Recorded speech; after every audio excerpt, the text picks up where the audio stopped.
Hello my dear students, आज आप लोगों ने पेपर दे दिया होगा mathematics ISC board examination, ISC board maths examination. ये हमारे हाथ में पेपर है। मैं इसका एनालिसिस करने जा रहा हूं और ये मैं आपको क्वेश्चन वाइज एक्सप्लेन करूंगा, but I'm not going to tell you the solution, just I'm going to tell you the difficulty level। किस तरीके के क्वेश्चंस इस पेपर में आए, मैं आपको इसका समरी लास्ट में बता दूंगा। इस वीडियो को आप देखिए और अपने पेपर के बाद जो भी दे के आए हैं उसके बारे में आपको समझ में आ जाएगा कि आपके मार्क्स किस तरीके से आ सकते हैं। फिलहाल सॉल्यूशन मैं नेक्स्ट वीडियो में बताऊंगा, तो आप इसको देखिए कि एनालिसिस है ये। This is the analysis called analysis. Some in some questions you will get the solution also, लेकिन बड़े बड़े क्वेश्चन के सॉल्यूशन आपको नेक्स्ट वीडियो में मिल जाएगा। तो होता क्या है कि जब भी पेपर हमारे सामने आता है तो ये लगता है कि पेपर इजी हो, टेस्ट क्वेश्चन आए यानी पढ़े हुए क्वेश्चन आए, लेकिन क्या ऐसा हमेशा होता है? ऐसा हमेशा नहीं होता है। हो सकता है कि कुछ क्वेश्चंस आपके अनटेस्ट हो या कुछ क्वेश्चंस घुमा करके ट्विस्ट करके पूछे जाते हैं, तो कुछ ऐसा ही इस पेपर में भी हुआ है। तो just this is the analysis about your maths examination. ऐसे कई बच्चे मतलब उसको कर पाए हैं कि नहीं कर पाए हैं, ये तो एक अलग मैटर है। सही हुआ है कि गलत हुआ है ये भी एक अलग मैटर है, ये तो पिक्चर होने के बाद ही पता चलेगा। बिकॉज स्टूडेंट्स जब करते हैं पेपर तो ये समझ में नहीं आता है ये सही हो रहा है कि गलत हो रहा है। अगर जो बच्चे काफी प्रैक्टिस करके गए होंगे तो शायद इस पेपर को कर लिए होंगे, लेकिन जिन बच्चों की प्रैक्टिस कम हुई होगी इस पेपर को करना थोड़ा सा मुश्किल हो गया होगा। अब मैं आता हूं, जैसे आपका क्वेश्चन नंबर 1 में 15 पार्ट्स है, एमसीक्यूज है, तो इन एमसीक्यूज में कौन से एमसीक्यूज आपको डिफिकल्ट लगे होंगे? जैसे पहला है कि इसमें रिलेशन पूछा गया है कि कोई एक लाइन है, लाइन सेट ऑफ लाइंस हैं और वो परपेंडिकुलर, तो आपको बताना है कि ये कौन सा रिलेशन होगा, सिमेट्रिक होगा, ट्रांजिटिव होगा, या सिमेट्रिक और ट्रांजिटिव होगा, इक्विवेलेंस होगा। तो इसमें सिंपल ये एक सिमेट्रिक रिलेशन है।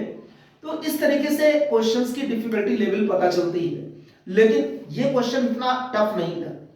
इसी तरह से order and degree of the differential equation पूछा गया है, जिसमें 2 और 1 इसका आंसर आएगा।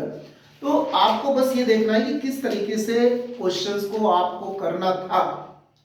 ये अब जो थर्ड पार्ट है, फोर्थ पार्ट है, ये थोड़ा सा डिफिकल्ट है, मतलब कि बच्चों के लिए समझना था। Identity relation on A is reflexive, every reflexive. अब दूसरा स्टेटमेंट दिया है, every reflexive relation on A is an identity relation.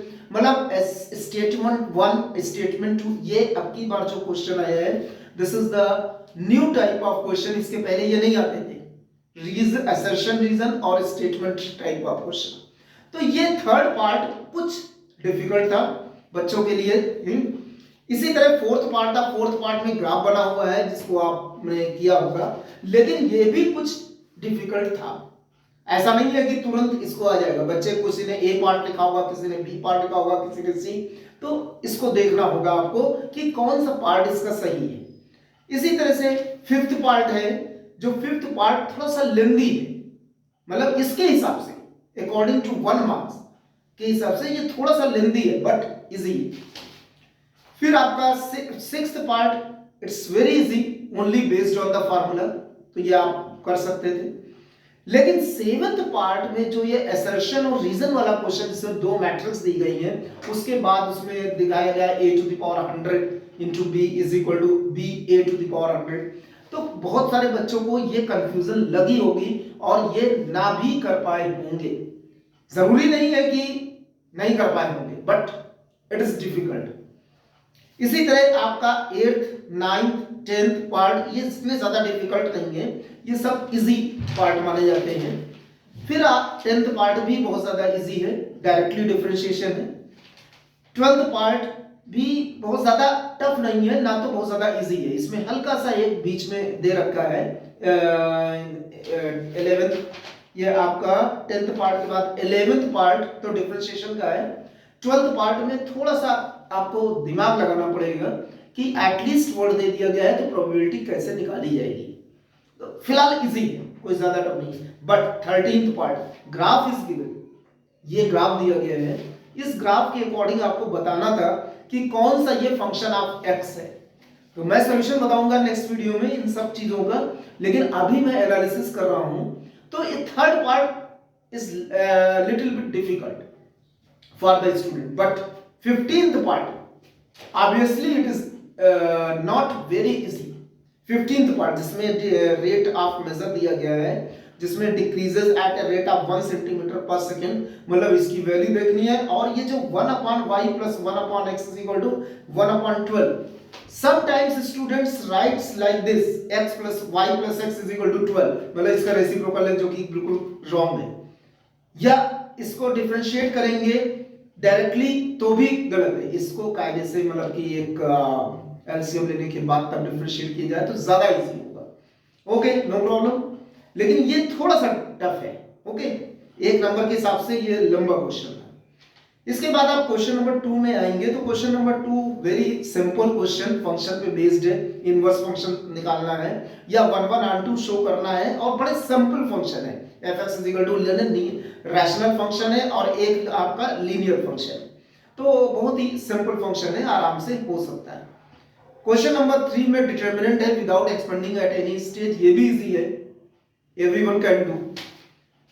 Question number 4 भी इजी है, क्योंकि ये एक फंक्शन का जिसे हम कंटीन्यूअस और डिसकंटिन्यूटी चेक करते हैं, इसमें तो फिलहाल कांस्टेंट निकालना है, that is very simple question, तो ये भी बच्चे कर सकते हैं। इसके साथ एक क्वेश्चन और ऐड है जिसमें टेंजेंट के बारे में दिया गया है, तो ये भी काफी इजी है। But question number 5 is not easy. Question number 5 में बच्चे अगर इसको इंटीग्रेशन ढंग से पढ़ा होगा, प्रैक्टिस की होगी, तभी इस क्वेश्चन को कर सकते हैं, अदरवाइज नहीं कर सकते।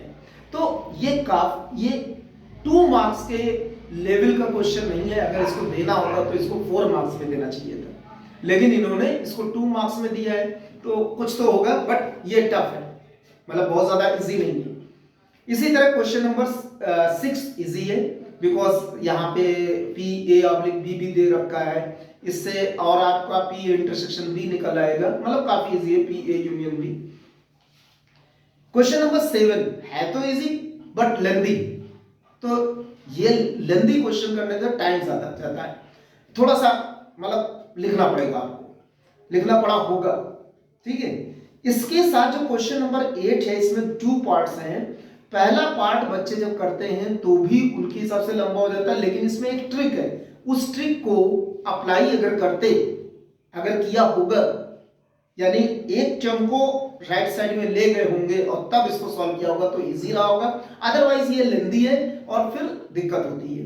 इसका जो सेकंड पार्ट है वो भी आपका जो sin inverse x plus sin inverse y plus sin inverse z, ये भी आपका थोड़ा सा लेंदी क्वेश्चन है, कोई बात नहीं है। But question number 9 very simple, इसमें इंटीग्रेशन करना है और बहुत ही सिंपल इंटीग्रेशन है ना, 2 बार इंटीग्रेशन, पहले पार्ट में, दूसरे पार्ट में भी 2 इंटीग्रेशन, 2 पार्ट हो जाएंगे इसमें। बट क्वेश्चन नंबर 10 जो बेस थ्योरम का क्वेश्चन था, इन्होंने 4 मार्क्स में दिया, ज्यादातर होता यह है कि ये 6 मार्क्स में आता है, बट इन्होंने बेस थ्योरम को 4 मार्क्स में दिया, तब भी कोई दिक्कत नहीं है, इजी क्वेश्चन था। क्वेश्चन नंबर 11 इजी तो है, इसको कोई दिक्कत नहीं है, इजी है, ये मॉर्टिन्स रूल पे है, मैट्रिक्स मेथड साइमल्टेनियसली सॉल्व करना है, बट लेंदी, तो इसको पहले चूंकि अगर डायरेक्टली इक्वेशंस दे देते, 3 इक्वेशंस दे देते, तो ये सिंपल हो जाता है। अब इसमें पहले क्वेश्चन पढ़ना है, इक्वेशंस फ्रेम करनी है, and then you have to apply the Martin's rule, थोड़ा लेंदी हो जाता है, लेकिन 6 नंबर का क्वेश्चन है तो लेंदी होना स्वाभाविक है। लेकिन इसी तरह क्वेश्चन नंबर 12 जिसमें आपका फिगर बना हुआ है, जिसमें पेरीमीटर है, फिर ये वॉल्यूम है दूसरा पार्ट, ये भी थोड़ा सा लेंदी है लेकिन इजी है, बहुत ज्यादा टफ नहीं है, ये 6 मार्क्स। क्वेश्चन नंबर 13 भी इजी है, लेकिन इसका पहला पार्ट थोड़ा कंफ्यूजिंग है, थोड़ा सा कंफ्यूजिंग। ये homogeneous linear differential equation, homogeneous. और जो इसके सेकंड पार्ट वाला है जिसमें कि डिफरेंशियल इक्वेशन है, तो ये आपका वेरिएबल सेपरेबल डिफरेंशियल इक्वेशन। तो है इजी, कोई ज्यादा डिफिकल्ट नहीं है, लेकिन बच्चे कंफ्यूज हो सकते थे, हो सकता है कुछ बच्चों ने किया हो, कुछ बच्चों ने ना किया हो, तो कोई दिक्कत नहीं है। लेकिन ये इस वाले में फिलहाल ठीक था। Question number 14 no doubt tough है। Tough means in the sense कि इस लेवल के क्वेश्चंस जनरली आते नहीं है इस तरीके से। ये आपका दिखाई दे रहा है, ये चार्ट बना हुआ है, इसमें ऑर्डर पेयर और ये सब चीजें पूछी गई हैं। हाँ, स्टेप्स दिए गए हैं, तो इसलिए फाइव पार्ट्स दिए गए हैं, तो हो सकता है कि इसमें पार्ट वाइज करने पे मार्क्स मिल जाए, लेकिन जरूरी नहीं है कि पूरे मार्क्स मिले। तो थोड़ा सा टफ है ये क्वेश्चन, इस तरह आते नहीं है। तो ये 14th क्वेश्चन को हम बोलेंगे डिफिकल्ट। अब आपका सेक्शन बी आता है। सेक्शन बी में 15 मार्क्स का जो वेक्टर 3D और एप्लीकेशन ऑफ इंटीग्रेशन है, तो इसमें क्वेश्चन नंबर 15 में 5 पार्ट्स है, जिसमें थर्ड पार्ट थोड़ा सा डिफिकल्ट लग रहा है। लग क्या रहा है, बहुत ज्यादा नहीं है, लेकिन बच्चों के लिए हो सकता है कि वो उसको निकाल पाए, उसके कोऑर्डिनेट्स को, यानी डिस्टेंसेस, परपेंडिकुलर डिस्टेंसेस को लिख पाए। हो सकता है गलत भी लिख सकते हैं। इसी तरह इसका आपको 16th का पहला पार्ट, जिसमें a cross b is equal to a cross c where a b c are non zero vector, then prove that either b is equal to c or a and b minus, मतलब थोड़ा statement wise question है और difficult भी हो सकता है, क्योंकि इसका स्टेटमेंट लिख पाना थोड़ा मुश्किल हो जाता है बच्चों के लिए। तो वेक्टर ए, क्योंकि आजकल कंपटीशन का जमाना चल रहा है, तो बच्चे क्या करते हैं, शॉर्ट ट्रिक अप्लाई करते हैं, तो ये लिखना मुश्किल हो जाता है उनके लिए। इसी का सेकंड पार्ट है वो, जबकि इजी है। बच्चे फिलहाल हमको लगता है कि a cross b is equal to second part ही किया होगा। क्वेश्चन नंबर 17, क्वेश्चन नंबर 17 था, देखने में काफी मतलब कि बड़ा लग रहा है और लग रहा है डिफिकल्ट, बट है ये क्वेश्चन काफी इजी, लेकिन बच्चे इसको पढ़ करके कंफ्यूज हो जाते हैं, फिगर देखे इसको कंफ्यूज हो गए, जबकि ये है इजी क्वेश्चन, बड़ा ही सिंपल क्वेश्चन है। इसके बाद क्वेश्चन नंबर 18, आप area bounded by the curve है, ये भी का इजी है, दोनों पार्ट इजी हैं, इसलिए इसमें कोई दिक्कत नहीं है। फिर आपका सेक्शन सी पे हम बात करते हैं, तो सेक्शन सी आप यूजुअली इजी ही होता है, लेकिन हल्के से लंबे होते हैं, यानी लेंथी क्वेश्चंस आते हैं। जैसे क्वेश्चन नंबर 19 है, ये आपका 5th पार्ट है। 5th पार्ट 1 नंबर के हिसाब से थोड़ा सा टफ है, 1 नंबर के हिसाब से।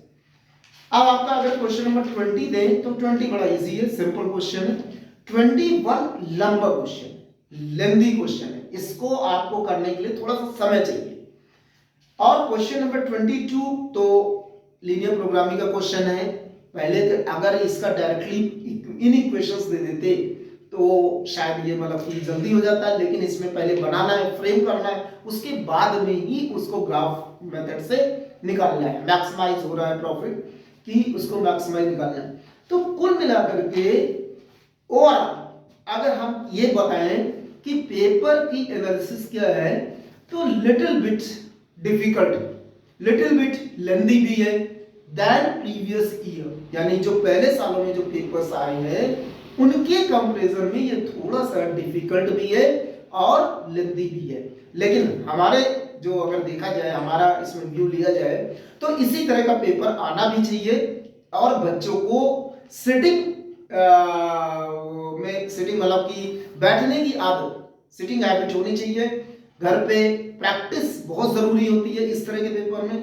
अभी नेक्स्ट आपका फिजिक्स होगा, केमिस्ट्री होगा ये पेपर, तो उन सब की तैयारी आप बहुत अच्छे से करें, प्रैक्टिस करें, क्योंकि बिना प्रैक्टिस के कोई भी पेपर को हम सॉल्व करना मुश्किल हो जाता है, गलतियां ज्यादा होती हैं और आंसर सही कम हो जाते हैं, स्पेशली मल्टीपल चॉइस। इसीलिए कंपटीशन में भी यही चीज होती है, हम सिटिंग हैबिट होती नहीं है, ज्यादा हम प्रैक्टिस नहीं करते हैं, तो ज्यादा प्रैक्टिस, राइट डायरेक्शन में प्रैक्टिस बहुत जरूरी है।